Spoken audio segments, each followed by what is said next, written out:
여러분 안녕하십니까? 바디바이블 몸은 말씀이다. 굿셰퍼드 재단 이창호 장로입니다. 오늘 말씀은 잠언 17장 20절입니다. 마음이 굽은 자는 복을 얻지 못하고 혀가 패역한 자는 재앙에 빠지느니라. 오늘 나눌 말씀은 세상이 문제가 아니라 마음이 문제이다 입니다.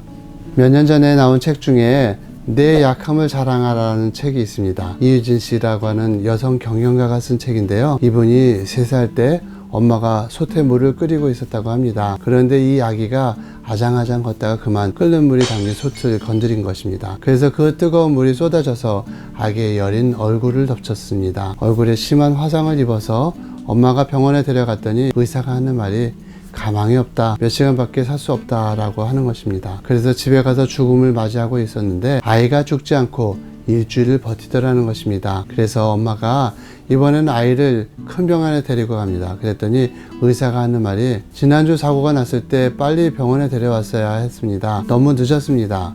지금은 어떻게 해볼 도리가 없습니다. 라고 하는 것이었습니다. 그렇게 시간이 흘러 아이가 초등학교에 들어갑니다. 아이는 자신과 다른 아이들이 너무도 다르다는 것을 알게 되었습니다. 주변의 아이들이 자신을 놀려댑니다. 파충류 같다, 괴물 같다 이렇게 하는 것입니다. 한 번은 옆에 앉은 짝이 울고 있길래 선생님이 얘 너 왜 우니? 물으니까 하는 말이 얘가 무서워요 하는 것이었습니다. 어린 이효진 씨는 그때 결단을 했습니다. 내가 지금 인정받을 수 있는 것은 열심히 공부하는 것밖에 없겠구나. 두고 보자. 보란듯이 공부해서 인정을 받을 거야. 그렇게 결심을 굳힌 아이는 자라서 자신이 노력한 대로 명문대학에 들어가게 됩니다. 이제 사람들이 나를 인정해 주겠지.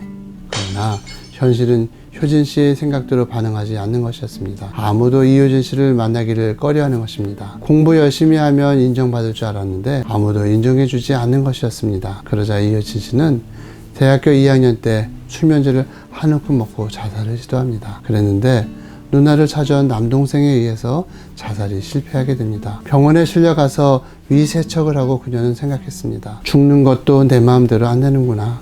그래, 죽을 각오를 한번 살아보자.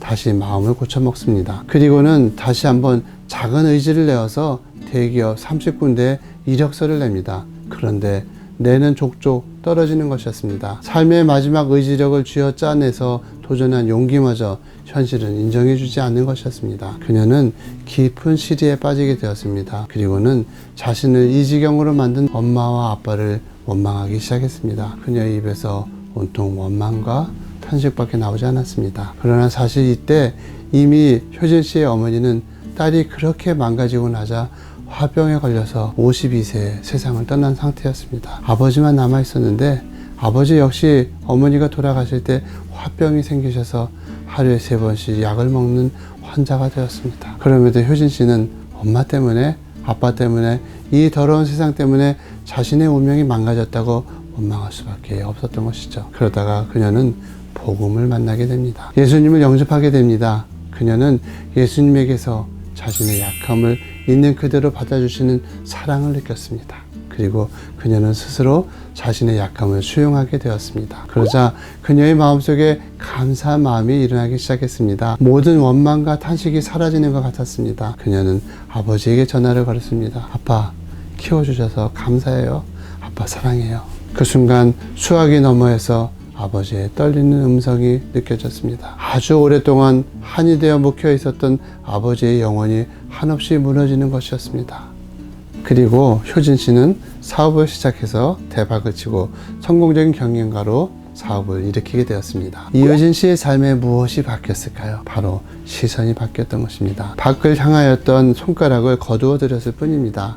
엄마 아빠를 원망하고 세상을 문제 삼았던 시선을 안쪽으로 돌려서 자기 자신을 바라보게 되었을 때 그 약함을 끌어안고 계시는 예수님을 만나게 되었습니다. 예수님의 사랑과 자신의 약함까지 사랑할 수 있는 사람이 되었던 것입니다. 이상으로 선한 목자를 따르고 싶은 이창호 장로였습니다.